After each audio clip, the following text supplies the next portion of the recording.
If you have ever struggled with regret or replayed a wrong decision over and over in your head that you've made, then this short video is for you.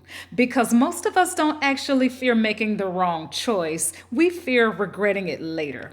There are 3 steps, in my opinion, you can take that will keep you from ever making the wrong decision again. You ready? The reason so many people get stuck in confusion is because they're making decisions out of fear or out of obligation or out of pressure, not from clarity, not from vision, and not from alignment. So the first thing I want you to think about when you are getting ready to make a decision is conducting a thought experiment. And you take yourself mentally through all the options that are possible or that are on the table. Probably not all that are possible, those are infinite, but narrow down your focus on the top 3 and then pay close attention to how you feel. Make your decisions based on your level of peace. The cost of peace is what gets everybody. There are some things that will break your heart to do, but will fix your vision and will give you peace. These may involve relationships that you've outgrown, jobs that pay you well but do not serve your higher purpose, circumstances, places, people, family that are often toxic but are familiar. Oh my God. The second thing I want you to do, and this should be easy to remember, is treat yourself momentarily like you are a computer and you're going to reset it. So I want you to think Control, Alt, Delete, okay? You're going to control your thoughts in order to tune out the noise. You're going to, for just a moment or two, remove the ideas, the possibilities of what all could possibly go wrong if you go in the wrong direction. I know most people will tell you to weigh your options.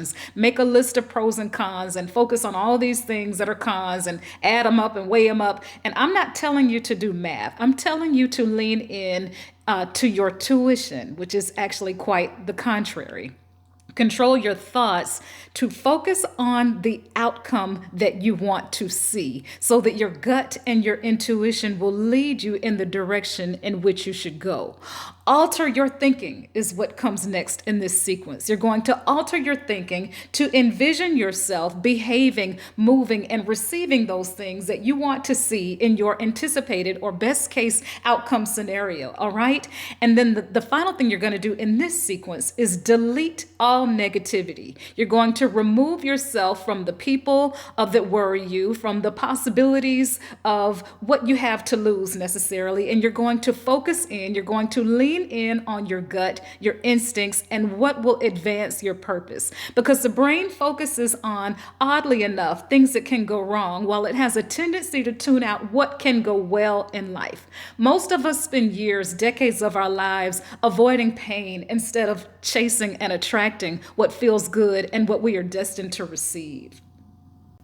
The third thing I want you to do is be resolved. Be resolved. This is a mindset to make a decision and lean into it and make sure that it works. Invest into it, grow it, pour into it, study it, nurture it until it gives you your desired outcome. I want you to remember that done is often better than perfect. So at this point, you are training your mind to no longer think about the possibilities, think about what's on the table, what you're possibly leaving behind, and you're leaning, you're pouring your energy, you're investing into the decision that you've made. You step into it with confidence. You understand that nothing that is for you will pass you, and you make it happen.